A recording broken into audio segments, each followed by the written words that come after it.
listening to Catholic Sprout, the daily podcast for Catholic kids that strives to plant seeds of faith.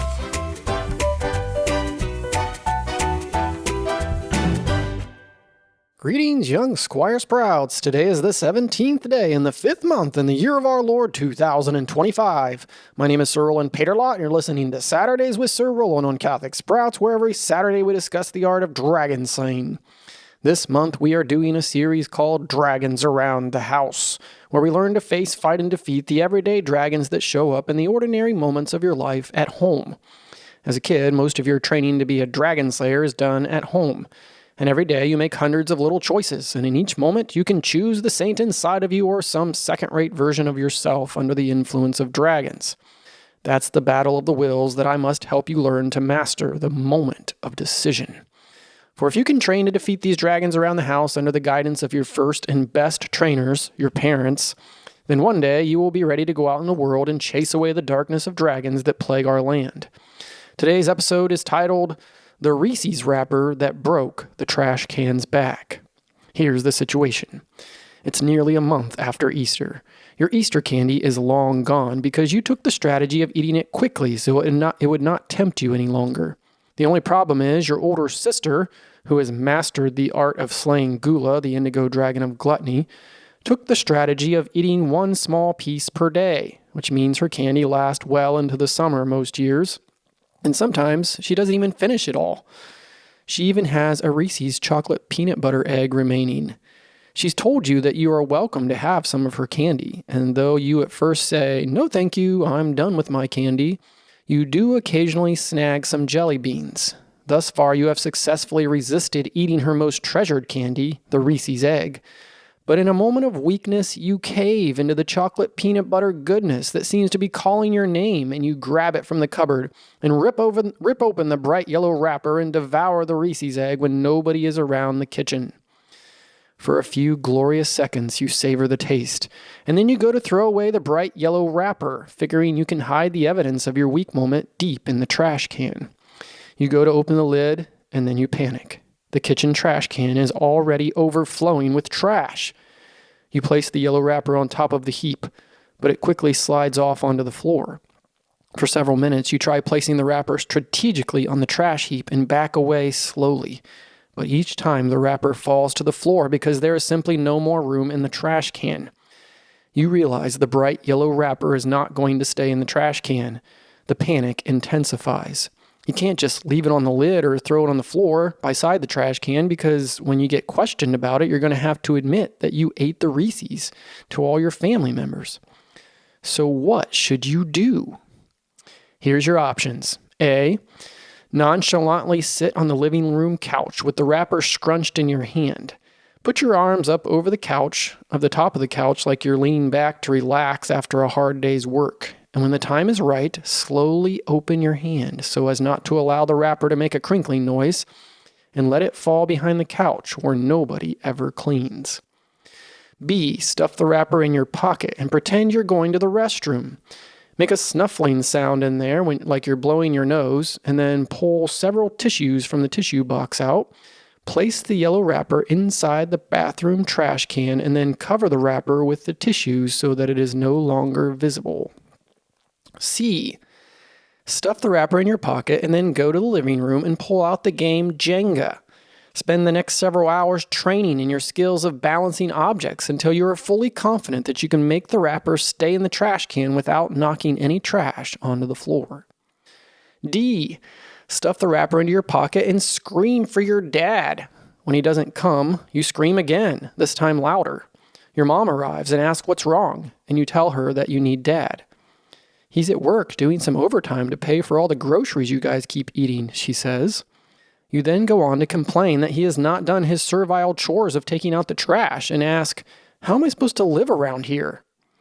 E, you neatly unfold the wrapper so that it looks unopened. Find your little brother and tell him, "I'll give you this if you take out the trash," while holding up the empty wrapper.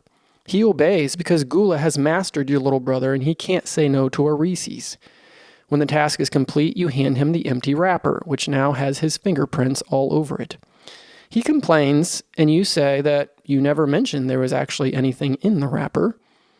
Okay, let me just stop right there and say none of these options are slaying dragons. If you chose any of these options, the yellow dragon is blinding you by sitting on your head.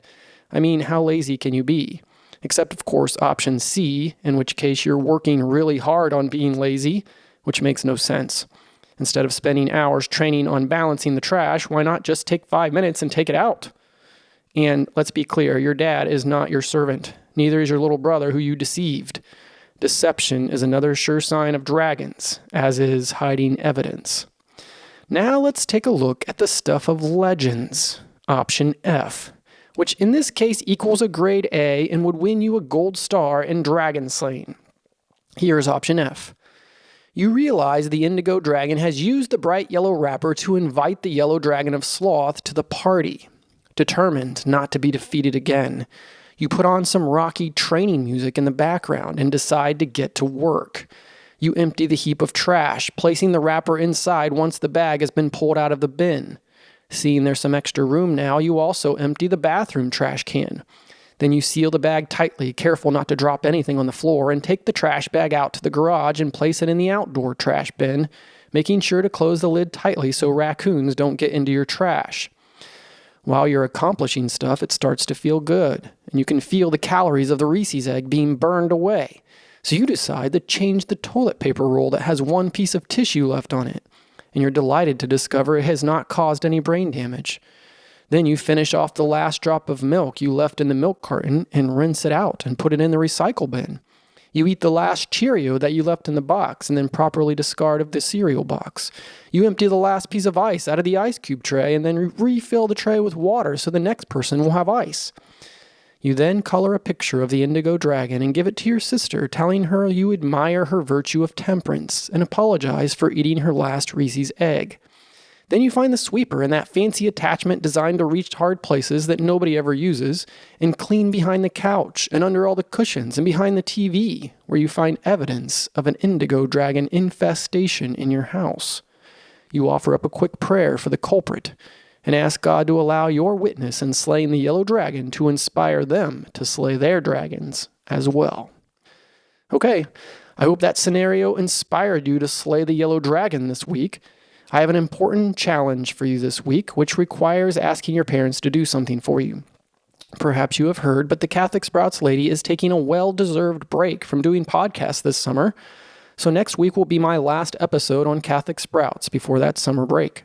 But to keep you on your toes, I would like to continue training you in the art of dragon slaying on Saturdays. So we have an exciting stuff for you this summer, and to hear those episodes, I need you to subscribe to Saturdays with Sir Rolland, wherever you listen to podcasts. So go ahead, do it right now. Subscribe to Saturdays with Sir Rolland. And until next week, I'll leave you under the protection of St. Michael the Great Archangel, St. Joseph the Terror of Dragons, and Mary, Queen of the Angels, Our Lady of Grace, and the woman whose seed crushed the head of the dragon.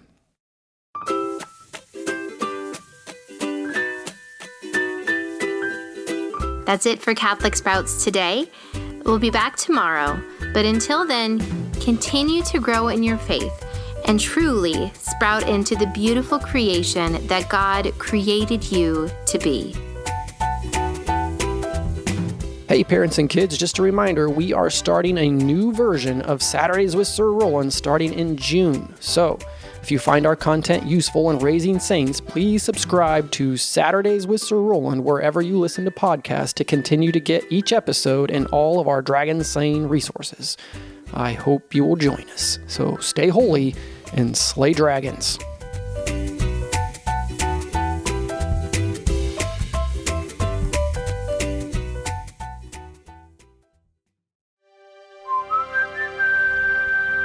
This podcast is part of the Spoke Street Network. For more great podcasts, visit spokestreet.com.